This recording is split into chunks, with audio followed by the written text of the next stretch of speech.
And we are live. Welcome to the NBA Strategy Show. It is Friday, November 8th. I don't know where this week went. Maybe just having Tuesday be a no basketball day changed things up, but I feel like I just got done my weekend.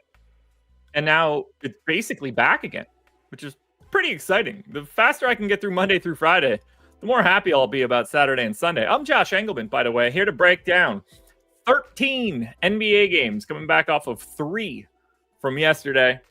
DraftKings has a slightly smaller slate. FanDuel does not. We should be pretty used to that. Hit the like button. Subscribe to the channel. Hit the notification bell so you know when everything goes live. Follow me on Twitter at Josh Engleman. We got a lot to do today, guys. A lot of games to break down. Shout out to Dame for the monster day yesterday. Shout out to Giannis, Ant. They were the 3 guys that were like really extra special good. DeAndre Ayton had a good day. Wemby's just been so weird. His stat line will look terrible, and then you get to stocks, and it's like, oh, well, he had 7. So that helps. No shout out whatsoever to Dalen Terry. No shout out whatsoever to Jalen Smith. No shout out whatsoever to Walker Kessler, who was absolutely awful. Yeah, it wasn't fun. Andre Jackson got what everybody needed it, though. That's for sure. 7 points, 3 boards, 4 assists, and 4 steals.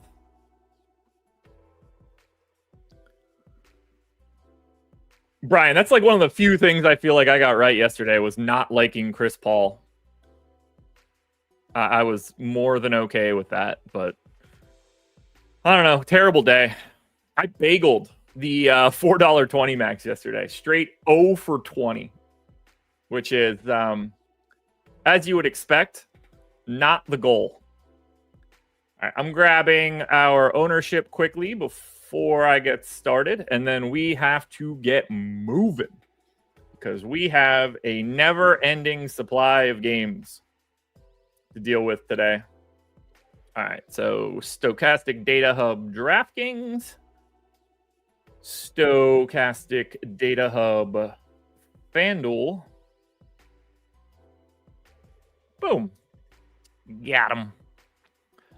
So let's refresh those old tables. Save the sheet first. Always, before you're going to refresh anything in an Excel workbook, save that bad boy before you do it.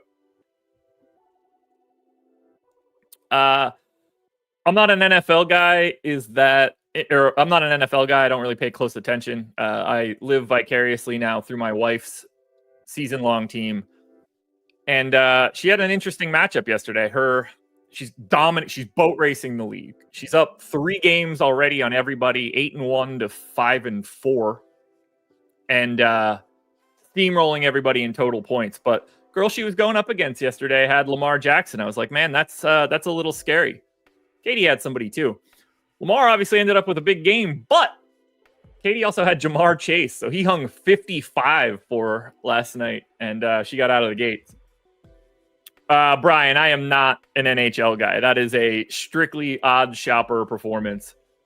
There is no sport I've ever watched less in North America than hockey. I do not watch it. If it wasn't for NHLPA 93 on Sega, I would probably have absolutely no tie to hockey in any way. I played the shit out of that game when I was a kid. I never really played the other NHL games all that much. I was just never much of a hockey guy. I don't know why.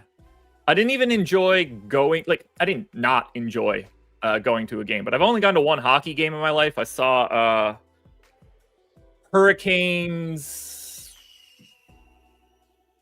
Maple Leafs, maybe? Who's the Austin, some such shit? Is he on Toronto? Is that Austin Matthews? Is that the name? If he's there, then that's who Carolina played when I went to the game. It was all right, but everybody talks about how it's much better in person. And yeah, is it a better experience in person? Yeah. I still found it very difficult to I didn't enjoy line changes. This is a conversation for another day. We got too much to do. Maybe we'll do this one next Thursday. We could talk about other sports since there's one game. The strategy show might be 10 minutes long at that point. We have a lot to talk about, and we are going to do that right now. I mean, this game that I went to was like 6 years ago, 5 years, a while.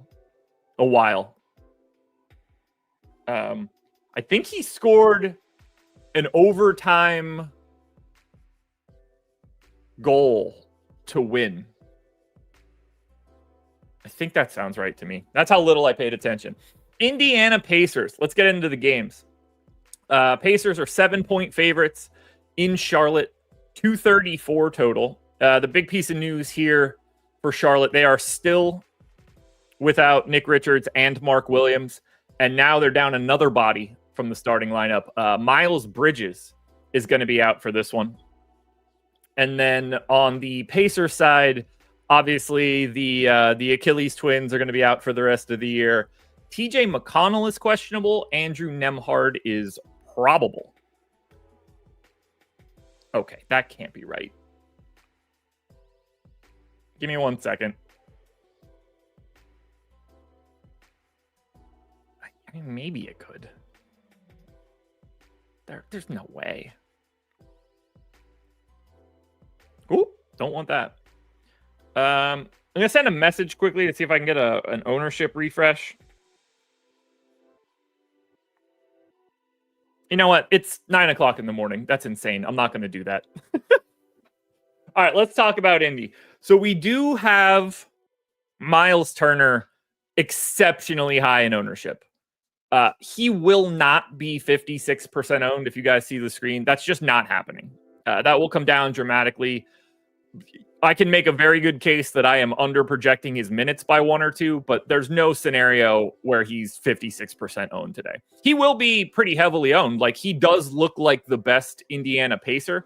I don't want to undersell him, but on an 11-game slate and center only, there's basically no chance Miles Turner is going to be 56% owned. He's 28% on FanDuel. That looks a little bit more reasonable to me. So that number will come down, but do pay attention to Turner. I mean, he's in a really nice spot in that, you know, there aren't any real centers on the other side, but it's not like Miles Turner is someone you really need to worry about in that regard. Not that kind of player. Benedict Mathurin is pulling a bunch of ownership. I think that's deserved. I think he would be the other conversation point for who I think the best Pacer is. They would be the first two guys that I would look at. Halliburton is fine at 8,100, but like, what is this dude at this point? He's so bizarre. Like, perfect. That is perfect right there. All right. So just to look at Halliburton quickly. So like from 2, he's fine. He can't buy a 3. He's shooting 27% from 3 on the season this year. The real weird part is he's also shooting 73% from the line. So I'm really curious what's going on with his shot. True shooting down 10% from my baselines. He's just been not the same guy that we're used to. So I don't mind getting there, but I am dubious of whatever Halliburton is at this point. Siakam's fine. You know, TJ McConnell, if he's in, is okay as an option. I think Nembhard, honestly, is more interesting to me than TJ McConnell. I mean, we saw Nembhard come back. He's played 29 and 31 minutes over the past 2 games. He's not a very good per minute guy. He's way worse than McConnell, like 0.4 of a point worse.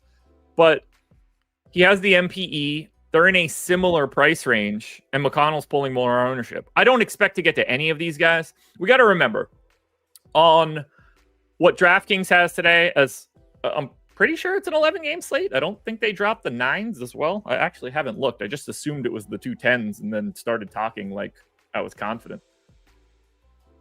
Yeah, okay. They dropped the 2 10s. So on an 11-game slate, like, I'm not going to go crazy over picking out these like 5 to 10% owned dudes. The priorities you're looking for Indy are Miles Turner and Benedict Mathurin. But be aware, the ownership we see for Miles Turner at this moment is going to come down for sure. I'm going to look and see if it is already changed. It looks like we got another update. No, it hasn't. Mathurin still at 21? Yeah. Okay. So if that updates again, I'll grab it. But you are going to see a bit of ownership coming into Indy. The Charlotte defense is not particularly good when you don't have both of your legitimate centers and now one of your wings. Like, defense is going to be a struggle. But this is actually a pretty atrocious offensive team too. I like Indy here if you want to bet the game. Now, on the Charlotte side, we have to fill those Miles Bridges minutes. That is a pretty sizable change to what we've been used to for Charlotte. I think they're going to go LaMelo, Josh Green, Brandon Miller, Grant Williams, Taj Gibson. They could continue to bring Grant Williams off the bench and go to Cody Martin. That would be a really small team. So I wouldn't be surprised if we do see Grant Williams step into that starting lineup. He is also currently projected for 20% ownership, more than anybody else on Charlotte. And he's, to me, pretty clearly the number one guy. I have him with the best value. I have him as the most optimal. Grant Williams is the guy that I want to get to from Charlotte because of this Miles Bridges. I mean, they're just missing so many dudes with size that they don't have much of a choice for someone like Grant Williams. LaMelo is pretty interesting to me. 9,600 on DraftKings, 9,700 on FanDuel. He's like 15% owned. I'm not as high on LaMelo here. I mean, I'm wondering if I haven't like really gone hardcore into rates, but I am a little light here. Is shooting more threes, but I don't know. That feels, I don't think Bridges being out is that big of an impact for Ball at this point. Like, he's a neutral-ish usage guy. I mean, clearly, it is a slight tick up for Ball. I don't want to undersell it.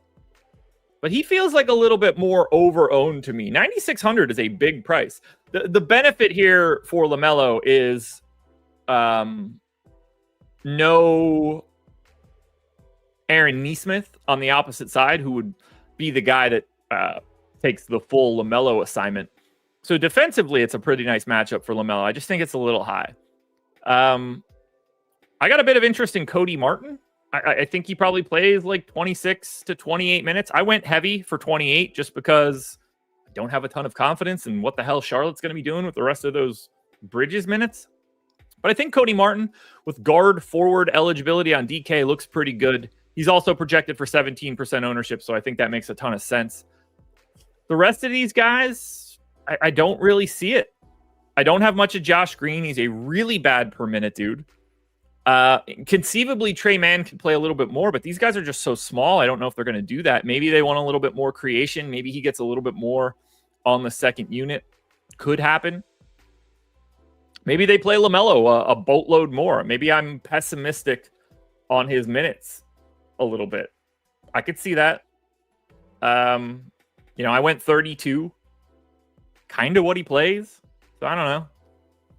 So I don't anticipate having much here outside of Grant Williams, Cody Martin, Brandon Miller looks solid. And I would never cross off somebody like LaMelo Ball, but I don't anticipate him being my pay up option from Charlotte. Interesting game though. Lots of ownership coming into game number 1.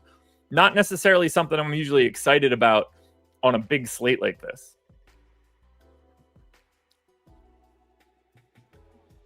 All right, number 2, the Atlanta Hawks. 1-point dogs in Detroit, 226 total. Atlanta still missing all of their dudes. No Barlow, Bogdanovich, Bufkin.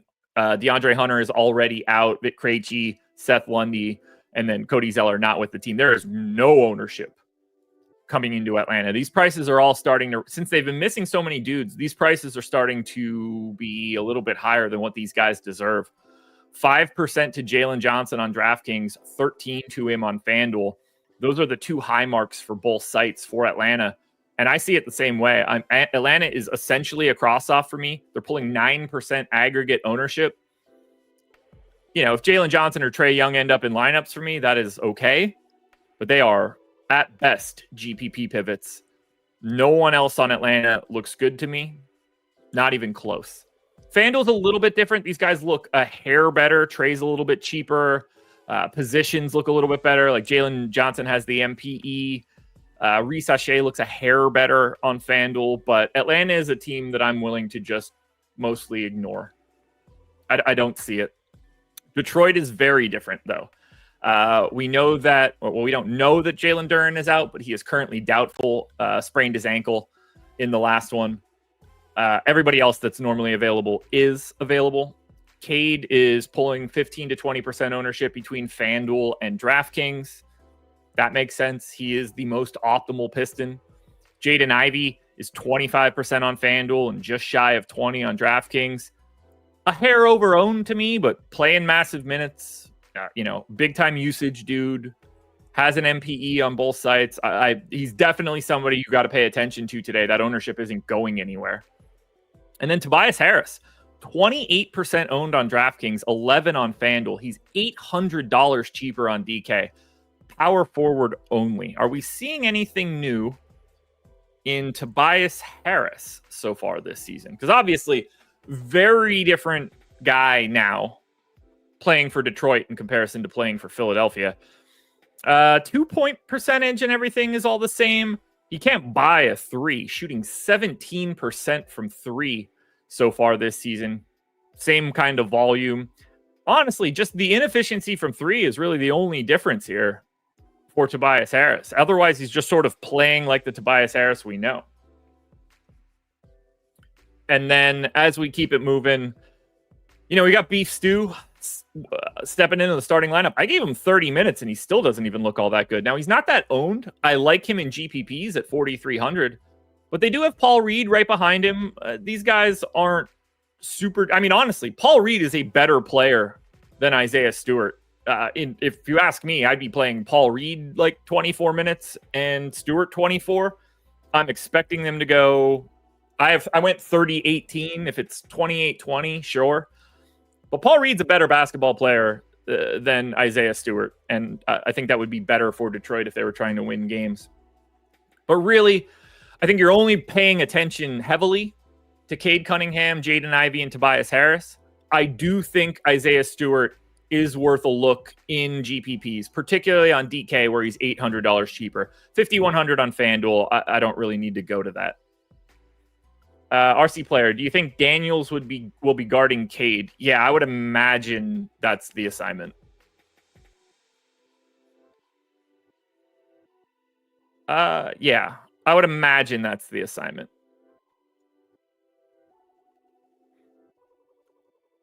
That makes the most sense to me. They'll try to do that as much as possible. You could see Jalen Johnson on him a little bit too, depending on how the size is holding up. But yeah, that would be my expectation. Could be an interesting day for Tobias Harris. He probably gets like Reese Shea. So that'd be interesting. Not something I dig into though. I don't really care about regular season matchups. So that's Atlanta and Detroit. Summary here. Ignore Atlanta for the most part. The big three of Detroit do look pretty good. New Orleans Pelicans are 5.5-point dogs in Orlando. 213.5 total. This is by far the lowest total on today's slate. 6 points lower than Houston and OKC. Pelicans are still incredibly walking wounded. No Jordan Hawkins. Oh, there's like a hair in my eye. No Herb Jones. No Carlo Makovich. No CJ McCollum. No DeJounte Murray. Doubtful tag on Trey Murphy, so I think we'll probably see him in the next week or so. And then Zion is also questionable, so we're doing this nonsense again. Good news for this one, at least. This is a 7 o'clock start, so we will know this Zion news before we get there. With Zion in, they're fine. We got 11% ownership to Brandon Boston. He's 16 on FanDuel. Ingram and Zion are both right around 10 on FanDuel. I don't really see anybody that I'll go crazy for here. Ingram, Alvarado, Zion if he's in, Brandon Boston. Those would be the guys you're looking at on the DraftKings and FanDuel side. They're just like last dudes in, lineup pivots. Nothing crazy. If Zion's out, we will be creating a lot more value and a lot more usage to go around, whether that's Jeremiah Robinson Earl or, whether that's Ingram at 8,400 will certainly look a little bit better. Brandon Boston will be able to get more shots up. Everything just looks incrementally better for the Pels. But for right now, nothing special. Scotty, Batadze's a lock if Zion's out. How you feel about Goga Batadze today should really have absolutely nothing to do with Zion Williamson. He will be the same play no matter what, basically. Maybe he gets an extra half fantasy point because Orlando, ends up being like a 7-point favorite instead of a 5.5-point favorite. But Zion's status plays absolutely no role in Goga Batadze. Speaking of Orlando, 10 to 15% ownership coming into Jalen Suggs. Obviously, these guys are still without Paolo Banchero and Wendell Carter Jr. Franz Wagner is 15% owned on DraftKings, 30% owned on FanDuel. KCP is 10 on both sites. And then Goga is 20 to 25 across both sites. Those are the only four dudes getting any ownership. To me, Goga is the best option here. 5K on DK, 4,900 on FanDuel. Probably a hair over-owned for someone with center only and, a bit of a price increase since the last time out. But if he's playing 28 minutes as a point per dollar play, you won't find a better one in this game. Certainly the best on Orlando. I prefer Suggs to Franz Wagner, at least on DraftKings. On FanDuel, it's a little bit closer, better position for Franz Wagner. And then for KCP is just like the same thing he always is. A really piss poor per minute dude who should be in like 5 to 10% of lineups because he plays 30 minutes. Value and nothing more. Really good position. I don't want anything else from Orlando. No Da Silva, no Mo Wagner, no Anthony Black. None of that stuff is going to be real. It's Goga, Suggs, Franz, KCP is my order. But Goga, to me, is the top dude. The only reason that he doesn't look like extra special awesome is center only. That's just going to be a little bit less interesting. But yeah, I'll be paying attention to Goga today no matter what. The Zion news will be very, very important for the rest of what we have going on in New Orleans. All right. We've made it through 3 games, which means we have 10 to go. So, we're going to be here a bit. Let's look at the schedule for the rest of the day. That's very simple. So we have NFL Strategy Show, Laffy and Greg. Those guys will be up at 10 o'clock. No NHL show today. NBA Live Before Lock. Myself and DK DFS will be breaking down these full 13 games, 5 o'clock tonight for the deeper dive. Greg and Eric will be back for Live Before Lock from 6 to 7. And then Greg and I will hop on Playback. We'll watch some games. We'll have, I don't know which one of these are like national TV games or unavailable to us, but there's 7 games between 7 and 7:30. So we'll have a lot of basketball to watch. You guys can join us, watch the games with us. If you have League Pass, you could link your account. Don't have to do anything. If you don't have League Pass, we do have 20 VIP passes that we can give out so that you guys can watch along with us. Hit chat. We're going to put bets in. We'll talk about ownership and late swaps and all that good stuff. So come watch the games with us. Close out your Friday with a little basketball with me and Greg. Game number 4. The Brooklyn Nets are 13.5-point dogs in Boston, 224 total. If I open this up, how much bigger does it get? Not interesting. So Brooklyn, obviously huge dogs here. Noah Clowney is questionable. all the dudes that have been out for Brooklyn are out today. For Boston, still no Jaylen Brown, and Luke Cornett is doubtful. He tweaked his hamstring last time out. So on the Brooklyn side, we can basically stop talking about them right now. They are full stop unowned. 1% to 4% to Ben Simmons on DraftKings is the high mark. No one over 1% on FanDuel. Only thing you can use these guys for are last dudes in large field GPPs, whether that's Schroeder, Cam Johnson, Cam Thomas. I have basically no interest in Brooklyn in this spot. Arcathel's does that matter? Why is Jalen Noel even on your radar?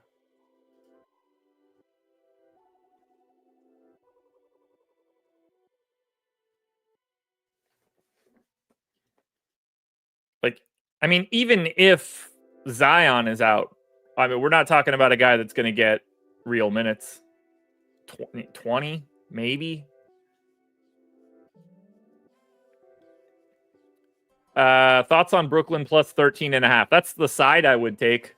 I can confidently say, though, that would not make me feel good. It's definitely not something I want to cheer for, but it is the side I like. Was any of Noel's run blowout? Yeah, 2 minutes. Yeah, 20 minutes out of Noel if Zion doesn't play. I can't imagine we're looking at that. Did I give him a minute? Does he show up? No, I didn't. I don't remember how good of a per minute dude he is. It doesn't matter.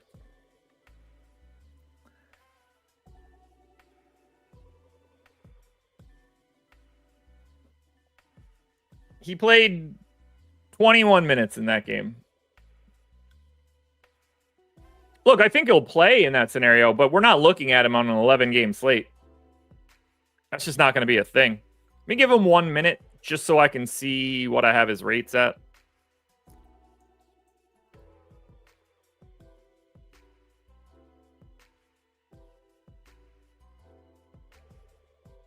Wait, I gave him 12 minutes? Jesus, I didn't even notice his name when I looked at it. That's how irrelevant he is. Yeah, he's a 0.75 guy for me. I couldn't be less interested. Even in 20 minutes, that's useless. You would need like Alvarado out. Okay, back to Brooklyn. Like I said, don't play Brooklyn. That's probably the easiest thing. Boston, honestly, not all that interesting either. Derek White is 10 to 15% owned across both sites. And then Keita is like 10 to 15% owned across both sites. 4,500 for Keita on DK, 4,100 on FanDuel. He looks really good. I gave him 26 minutes. You know, they don't have Porzingis around. They don't have Luke Cornett around for today. They seem to really not want to be playing Xavier Tillman. I think he has to today. He hasn't really been a part of the rotation lately, but I'm guessing he gets some run. They're just running out of bodies that play those positions. And I can confidently say that they don't want to juice Al Horford in 12-point line or 13-point line games against Brooklyn. So I assume we get some Tillman. Not that that matters for DFS. I think it's pretty clear Derek White is your best option here. It's not that Tatum doesn't look good at 10-5 because he does, but we are going to have better pay-up options today. They don't really need him in the same way they normally would. And we heard them talk about it in interviews that games like this are where they try to get these other guys involved, whether that's Peyton Pritchard or Sam Hauser. Hell, Jordan Walsh is getting a lot of minutes now. Pritchard's playing like 29 or 30. So I think they're just going to try to get everybody else involved. I don't think they're going to be all that worried about Brooklyn. Their defense should be able to lock these guys down for the most part. So again, Tatum, always fine. Not a guy I'm super worried about. I mean, you can get to all of these Boston dudes. Tatum, White, Holiday. Kate is probably the dude I'm most interested in other than Derek White. But there's nothing on Boston that I want to get a ton of. I just think that they're going to be able to manage this one pretty easily. Slightly different ceilings than they normally have. But, you know, I would not, with these guys out, like, I wouldn't be surprised at all if you saw Sam Hauser play 24 minutes and just heave threes. I don't know if there's anything we could really do with that information, though. Thoughts on Jalen tonight versus Boston? Well, I assume you mean Jalen Wilson? My thoughts would be don't play him in any way. Yeah, don't put him in any lineups. That's my thoughts. All right, Golden State and Cleveland. This is going to be a defensive struggle. I think both of these teams are top 5 defenses. That could look a little bit different for Golden State because they have a slightly interesting injury report. Q-tag Draymond, Q-tag Melton, who's been out for a while, and then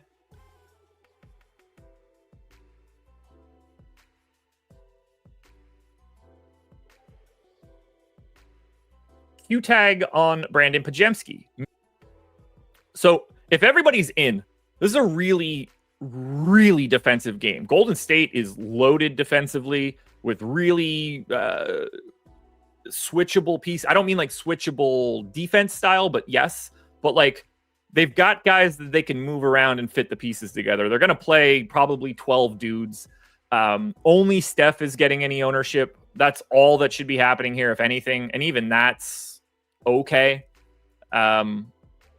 He is the guy I like the most. Now, if Draymond, Pajemski, and Melton are all out, then yeah, maybe we create a little bit more value here. Assuming like 2 of these guys play, I don't really see the scenario where you're going to want to get to Golden State. The matchup here is just really, really difficult. Both of these teams defensively are stellar. Absolutely stellar. Now, I like the Cleveland side of this game more, for sure. I had Jared Allen, Donovan Mitchell, and Darius Garland get to 10% optimal or higher on both DraftKings and FanDuel. That's higher than anybody on Golden State got on either site. So, like, I'll definitely be getting to a little bit more of the Cleveland side. I think Jared Allen looks the best at 7K on DK, 7,500 on FanDuel. He's 20% owned, but he has power forward eligibility. Completely changes the way that you could roster Jared Allen by giving him that power forward eligibility. Mitchell and Garland both look really good. I expect to have like, around 10% or more of Allen, Mitchell, Garland. Probably won't have as much of Evan Mobley. Not that he doesn't look okay. There's no one else on Cleveland I'm playing. No chance. Allen, Mitchell, Garland is really all I have my eye on.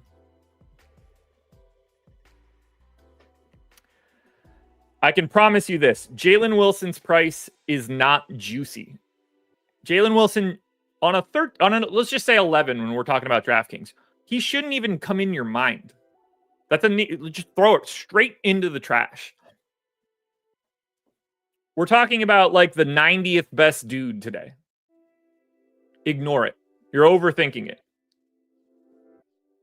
I mean, now he's guaranteed to like play the whole fourth quarter in a 40-point blowout and go crazy. And then I already know how this works, but you should absolutely not be paying attention to him.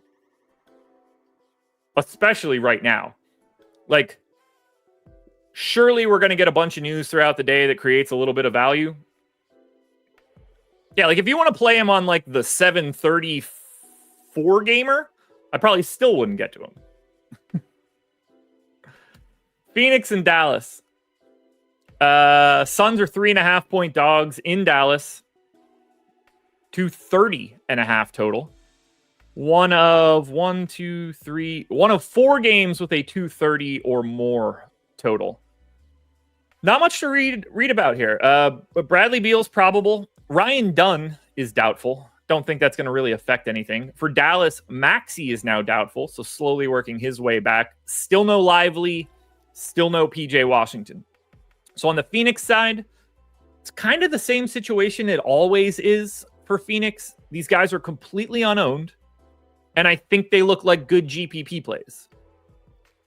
Like I had Booker 11% optimal. He's 4% owned. I like that in a GPP, but he's not going to be somebody that I have.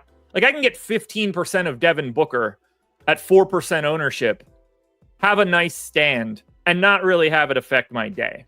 Same sort of story for Durant. Unowned, but just not that kind of guy.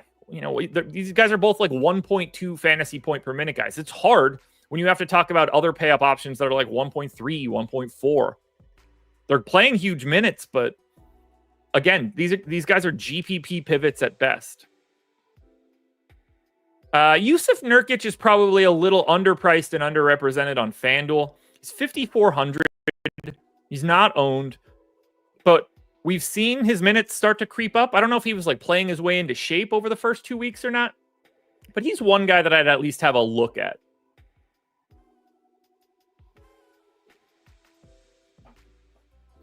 S&P. It's probably a good thing. I'd rather the Suns not be on the slate. They basically don't count. They have 16% total ownership today. Keep them off the slate. I wish they'd drop this game right now. It's not that much better on Dallas, even with no Lively and no Washington. 10% to ownership to Luka on DK, 14 on FanDuel. Kyrie is unowned. Clay's getting a little bit of love on FanDuel because he's $500 cheaper. The only guy getting any real love here is Najee Marshall on FanDuel at 4,500, small forward only. He was not the guy that we were looking for 2 nights ago. Still a really nice value. I'm expecting him to play around 28 minutes. Could play more if it's competitive. I will say, and this is actually something that I'm going to make a change for as I move forward now that I'm talking through it. I am going to give Najee Marshall more minutes. And this is something that I'm going to talk about when we get to Miami as well. Because I think Najee Marshall fits the same sort of situation. It's a little different with these injuries, but Marshall or Haywood Highsmith, for instance, that dude's never going to play against teams that don't have good wings. And you saw it happen where he played a massive amount of minutes last week. I can't remember who was on the opposite side. But those type of guys are going to get deployed differently when other teams have big wings. I think you see a lot of Najee Marshall on Kevin Durant today. And that's the perfect matchup for him. Or even, to Booker if Durant is off the floor in those moments. They don't come off the floor all that much. But Haywood Highsmith, if Miami were playing Phoenix, if Miami plays Cleveland, Haywood Highsmith is not going to be a guy that's going to have much of a role. If Miami plays Phoenix, then I would expect Haywood Highsmith to be not on anybody's radar and then play 26 minutes to get out there on Durant. So that's something that I'm going to be paying attention to. There's a couple guys in the league that sort of fit that, and it's something I have my eye on. So I went 28 minutes to Marshall. I might bump that. It's not going to matter all that much. He's not a good enough per minute guy to really care. And then Gafford is getting 12% on DK at 5,100. I'm mostly uninterested. KD owns Marshall since Pelicans days. Sure. I have a feeling you're going to say something every single game, and I'm going to think it's incredibly incorrect. But, what are you going to do?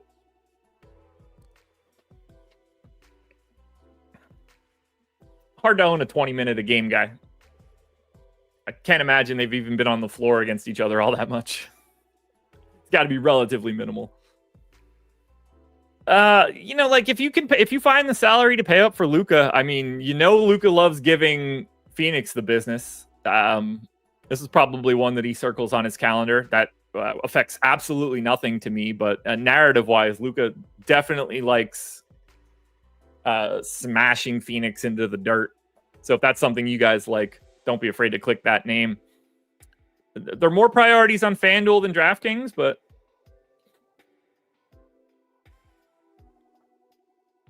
nothing crazy. Kareem, doesn't matter. Whichever one. You're in the ballpark. There's no right answer there. All right. Game 7. Damian Lillard. Giannis Antetokounmpo and the Milwaukee Bucks are taking on the New York Knicks today. 7.5 point dogs, 224 total. Do they really play? Is that really the game? I don't feel like I looked at this earlier today. Bucks Knicks? I remember why I didn't really look at this one the way that I wanted to. Bucks are on the back-to-back. Yeah. So obviously we're waiting on the injury report for Milwaukee.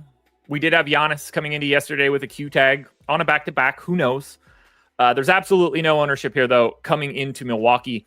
8% to yesterday's value play, Andre Jackson. He's 3,400 on DK, 4,100 on FanDuel. Looks like another good value again today, but not nearly the dude that you want to go to from yesterday. 3-game slate to 11-game slate. Very different, but looks solid. Price tag still works. Positionality still works. Giannis got 6%, and that's it for everybody here. I think Dame looks terrible. I don't even think Giannis looks all that good. There's no chance I'm playing Brook Lopez or Taurean Prince or Bobby Portis. I basically will not be playing the Milwaukee Bucks today unless we get news that Giannis is going to sit this back-to-back out. But we won't have any of this information until 1:30, and we might not even have the information at 1:30. I'm assuming Giannis gets a Q tag. I wouldn't be surprised if anybody else did too. But if Giannis is in, I won't be playing the Bucks. Although we should. You guys want a fun fact about the New York Knicks? This is how bad their defense is going to be because Karl Anthony Towns is dreadful defensively. Their offense is everything to them. In shots within 5 feet of the rim, where Karl Anthony Towns is contesting the shot,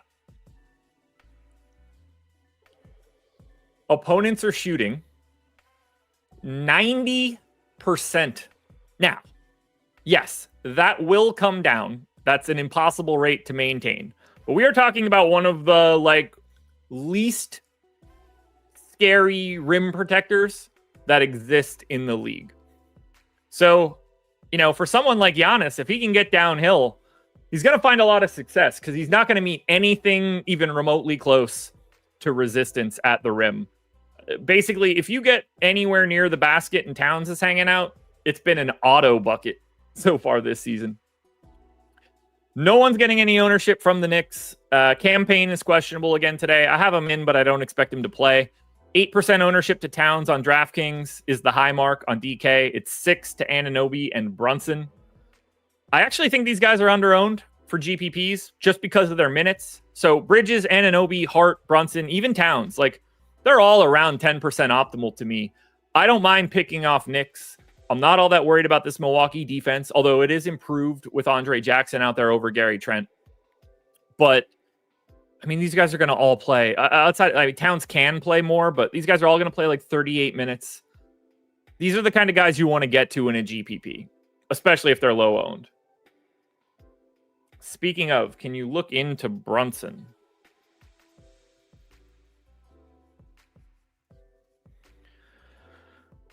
Shooting the same exact amount of shots from 2, shooting the same from 3. Not getting to the line as frequently, but not surprising. You got more talent on the team now. Not as involved defensively, which makes a lot of sense. They have so much talent now that I think Brunson's probably taken off a lot of possessions on the defensive side. But I don't know. The exact same guy he always is. If you want me to pick one guy from the Knicks, it's going to be Josh Hart. That's not exciting. Bridges is probably 2, just given the ownership. But one of those Knicks guys are just going to be good by default. They're just going to fall into enough of stats in 38 minutes. But if Giannis is in this game, I don't know what they're... it's probably an Anunoby assignment for sure. Towns will be on... What they should be doing is Anunoby on Giannis, Karl Anthony Towns on Taurean Prince. The problem with that is that if Towns is really the help guy, is he really going to deter anybody? I don't know.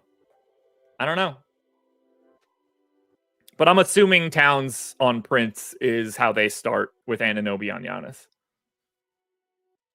At least that's exactly how it should be done. You don't guard centers with centers like that.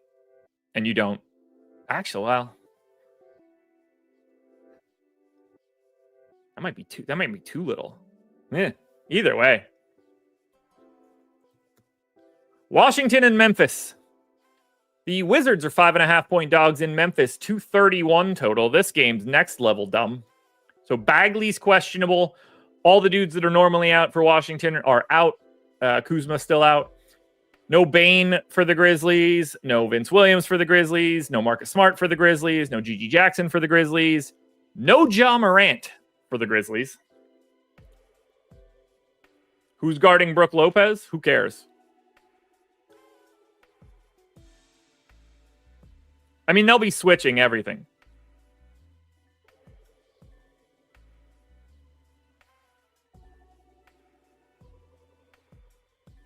Brook Lopez is just hanging out away from the basket, setting screens, or sitting in the dunker spot. You can put anybody on him. Not a threat. They're going to hammer it into Brook Lopez today. Then you make some changes. So, let's start with Washington, who's largely unowned. Jordan Poole and Keyshawn George are both 14 on FanDuel. Only guys that made double digits. Joval made it to 10 on DK. Not a single priority here for Washington. I mean, best guy to me is Bub Carrington, and that's a tough sell. I had him 8% optimal. I didn't have a single guy get north of 8% optimal. As I look at Washington, my expectation is that I don't have anybody here. They just don't look very good. The team that we need to talk about is Memphis. So I'm assuming Scottie Pippen's just starting and playing a boatload. 6,500 on DraftKings, 6K on FanDuel. He's 25% owned on DraftKings and 60 on FanDuel. Now, I expect that 60 to come down, but we are talking about one of the chalk plays of the day.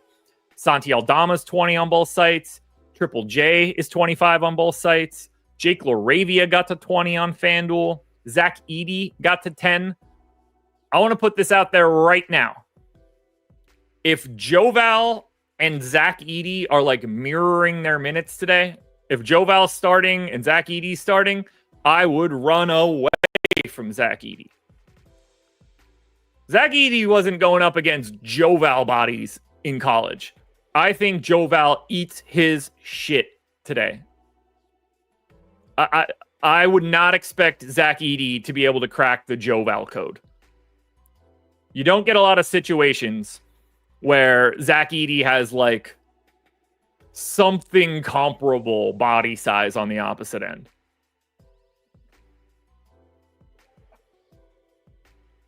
All right, we're going to do this one too. Do people just show up here? Why are you looking at Gafford, not Lively? He should eat. It's probably going to help Derek Lively a little bit to actually play in the game. But unfortunately for Derek Lively today, he's going to play precisely 0 minutes. So we would be looking at Daniel Gafford because Derek Lively isn't going to play today. We got to stop coming in here with confidence. Like I don't spend 15 hours a day looking at the NBA. What are we doing?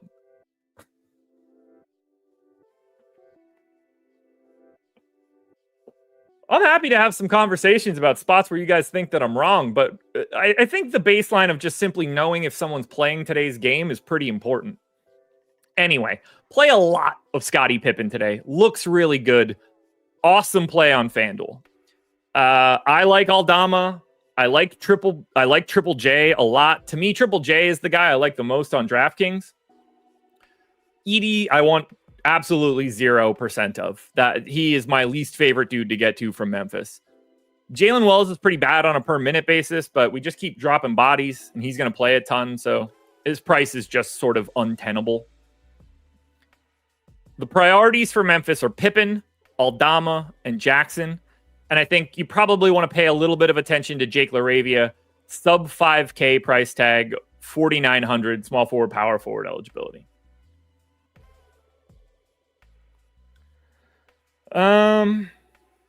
What else we got? Kennard going to get any run? Yeah, they don't have a choice, but not enough that you would care.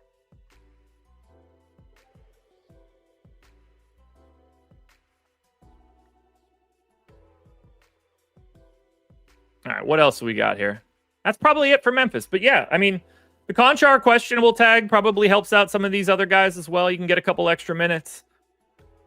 My only take that I want you guys here, like Pippen, Aldama, Triple J. That's obvious. They're going to get ownership. I don't think I'm telling anybody anything new or interesting. I just got a DM. There it is. Ooh, fun. I'll read that later. The only thing I want to take away from here is that if Zach Edey starts and Joval starts, and I fully expect both of them to happen, if Edey's matching his minutes to Joval, I think he gets owned. All right. Before we go, I got a lot more games to do, and I'm going to run out of time. There's a link in the description. If you're looking for a free month of the Stokastic Sims, click that link. Sign up through one of our affiliates. You'll get deposit bonuses and things if you do that at sportsbooks and pick'em sites, and 1 month of our Sims. Link in the description. I'm going to have to pick up the pace here to get through these final 5 games. Houston and OKC. Houston's an 8.5 point dog in Oklahoma City. That's a 219.5 total. Steven Adams questionable. It's the only injury news that matters. Guys, if you guys are... I can't take these Dick Chuck, if you're just trolling me, congratulations. That's no bad. And I'm pretty sure that you are. So I appreciate the Clark question. I looked at your previous message and it was a lively dig. So thank you. Please don't troll me with these things. There's enough people bringing it in right now that I don't want to have to answer questions I don't care about. Good work there. No ownership is really coming into Houston outside of Tari Eason on DraftKings and Amin Thompson on DraftKings. I don't anticipate getting to those guys to that level of ownership.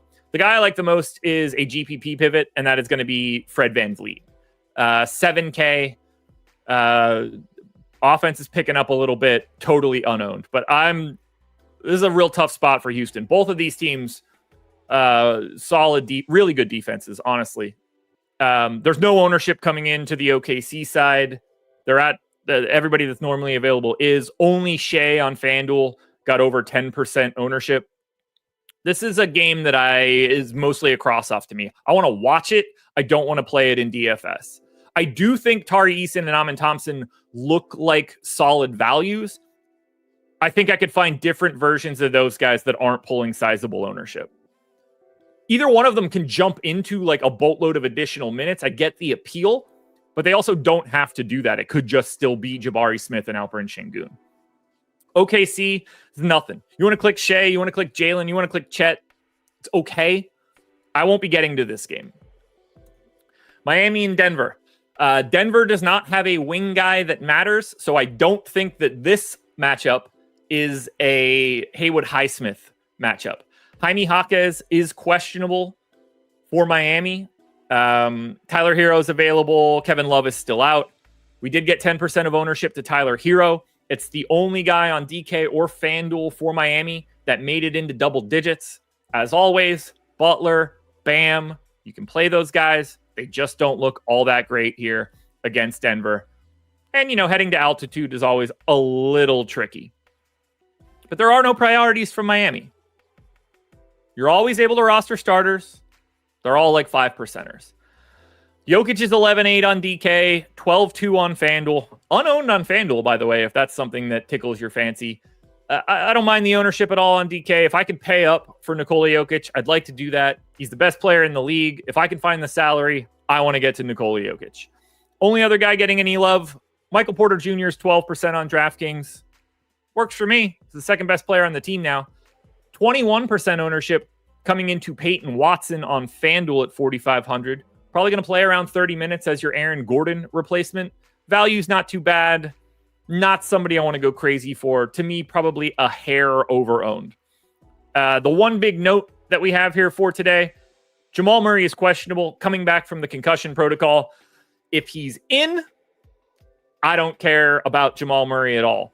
If he's out, We can still play Russ, but now he's finally up to 6,600 on DraftKings, so those stupid prices are long gone.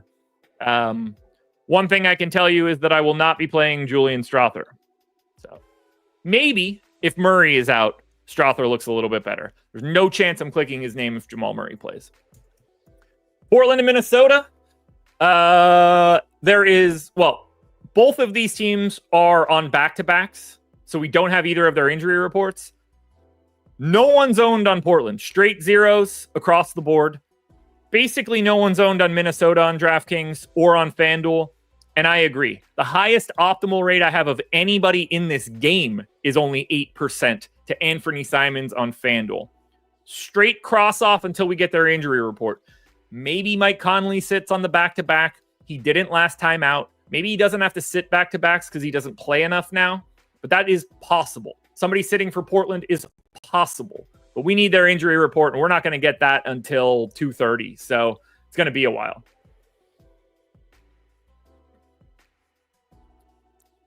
Look, Conley could sit. He played their first back-to-back this season. So your mileage may vary there.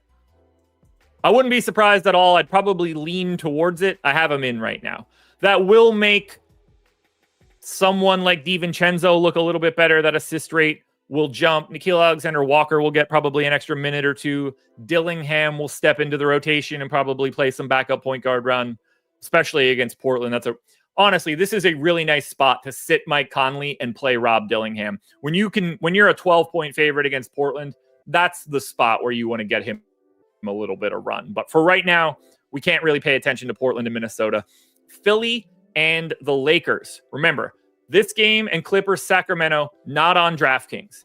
Philly, no ownership, which is incredible to think about because Tyrese Maxey is now out for this team. Obviously, still no Joel Embiid. He is serving his suspension for assaulting a journalist. Highest owned guy for Philly is 5% to Yabusele. You can get to a little bit of Caleb Martin. You can get to a little bit of Kelly Oubre. I don't really have a ton of interest in Paul George right now in this spot. Don't really like the Philly side. For the Lakers, oddly enough, AD is probable. I assume that was an absolute questionable tag. Rui's questionable. Jackson Hayes is probable. AD is getting 9% ownership on FanDuel. That's mostly happening because of his power forward eligibility. I agree with it. If LeBron James is 2% owned on FanDuel, I will certainly take a look at that. A little bit of a pay up to be contrarian option. You are not clicking on the name of any other Lakers on FanDuel. And finally, Clippers and Sacramento. The highest owned guy on either one of those teams on FanDuel is 3% to James Harden and Norm Powell. I think Ivica Zubac is getting wildly disrespected on FanDuel at 7,400. 1% owned. He was 10% optimal for me. On the Sacramento side, it's any of the four dudes that play 36 or 37 minutes a night. Murray, Sabonis, DeRozan, Fox. Someone there is going to look good. I lean Sabonis, but they're all 1% owned. So any one of the guys that you're getting in this game is nothing more than a GPP pivot. 9:59 and 30 seconds. We barely snuck this one in. Had to move. 13 games is a lot. We'll break down these 13 games again later today on the Deeper Dive. Hit the like button as you walk out the door. Digitally walk out the door. Click the link in the description to sign up and get these sims for a month for free if you sign up through one of our affiliates. Jason, I can't, but I'll be posting my top 10 plays on DraftKings and FanDuel to my Twitter account in the next hour. So check it out. NFL Strategy Show is coming up next. Lofty, Greg, breaking down some pigskin. I will talk to you guys later. And to all of you that are trying to play bad plays today, please tune into the Deeper Dive so I can talk you out of it again.